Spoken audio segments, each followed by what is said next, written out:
ಕಿರಿಯ ಮನೋಭಾವನೆಗೆ ಚಾಲನೆ ನೀಡಿ ನಿಮ್ಮೆಲ್ಲರ ನೆಚ್ಚಿನ ನಾಯಕರಂತಹ ಸನ್ಮಾನ್ಯ ಶ್ರೀ ರಾಹುಲಣ್ಣ ಜಾರಕಿಹೊಳಿ ಒಂದು ಪ್ರಾರಂಭವನ್ನು ನೀಡಿದ್ದಾರೆ.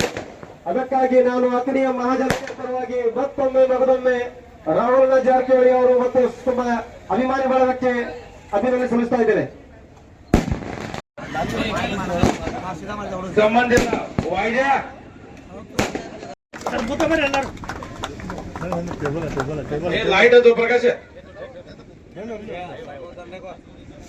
ಅಭಿನಂದನೆಗಳನ್ನು ಹೇಳ್ತೀನಿ. ಇಷ್ಟೊಂದು ಯಶಸ್ವಿಯಾಗಿ ಕಾರ್ಯಕ್ರಮ ನಡೀಬೇಕಾದ್ರೆ ಬಹಳ ಅವ್ರದ ತನು ಮನ ಧನದಿಂದ ಸಾಕಷ್ಟು ಸಹಾಯ ಸಹಕಾರ ಮಾಡಿದ್ದಾರೆ. ಈ ಟ್ರಾಫಿ ಮಣ್ಣಿನ ಓಪನಿಂಗ್ ಟೈಮ್ಕ ನಮ್ಮ ಯುವ ಮುಖಂಡರಾದಂಥ ರಾಹುಲಣ್ಣ ಜಾರಕಿಹೊಳಿ ಬಂದಂಥ ಸಂದರ್ಭದಲ್ಲಿ ತೌಸಿಫ್ ಸಾಂಗ್ಲಿಕರ್ ಅವರಂದ್ರು ಮುಂದಿನ ಸಲ ಸುಮಾರು 5 ಲಕ್ಷವರೆಗೆ ಬಹುಮಾನಗಳನ್ನ ಮಾಡಿ ಈ ಟ್ರಾಫಿಯನ್ನ ಮಾಡೋಣ ಅನ್ನುವಂತ ಮಾತನ್ನ ಹೇಳಿದ್ರು. ಆ ಒಂದು ಅವರ ಮಾತಾಡಿದ್ರು ಯಶಸ್ವಿ ಆಗ್ಲಿ.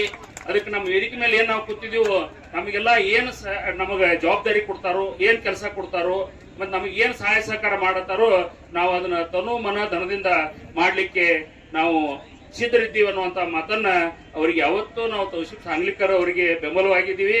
ಹಾಗೂ ನಮ್ಮ ರಾಹುಲಣ್ಣ ಟ್ರಾಫಿ ಹೆಮ್ಮರವಾಗಿ ಬೆಳಿಲಿ, ಎಲ್ಲರ ಮನೆ ಮಾತಾಗಲಿ ಅನ್ನುವಂತ ಮಾತನ್ನ ಹೇಳಿ ಇವತ್ತ ನನಗೆ ನಾವು ಈ ಒಂದು ವೇದಿಕೆಗೆ ನಡೆದಿದ್ದು ಈ ಟೂರ್ನಮೆಂಟ್ ಅನ್ನು ಅಚ್ಚುಕಟ್ಟಾಗಿ ನಡೆಸಿದಂತ ವಿಷ್ಣು ಕ್ರಿಕೆಟ್ ಕ್ಲಬ್ ಅವರಿಗೆ ತುಂಬ ಹೃದಯದ ಧನ್ಯವಾದಗಳು.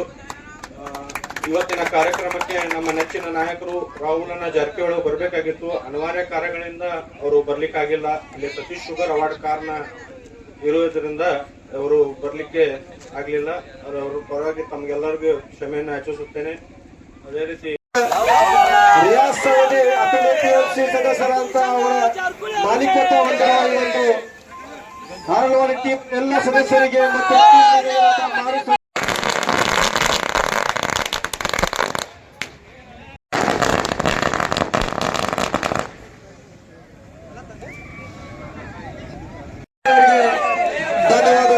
ಅಭಿನಂದನೆಗಳು ಹೇಳುತ್ತಾ ಈ ಕಾರ್ಯಕ್ರಮವನ್ನು ಯಶಸ್ವಿ ಮಾಡಲಿಕ್ಕೆ ಅಥಣಿ ತಾಲೂಕಿನ ಎಲ್ಲ ಮಹಾಜನತೆ ಸಹಕಾರ ನೀಡಿದ್ದಕ್ಕಾಗಿ ಎಲ್ಲರಿಗೆ ಧನ್ಯವಾದ ಹೇಳಿ ನಾನು 2 ಮಾತು ಮುಗಿಸ್ತೇನೆ.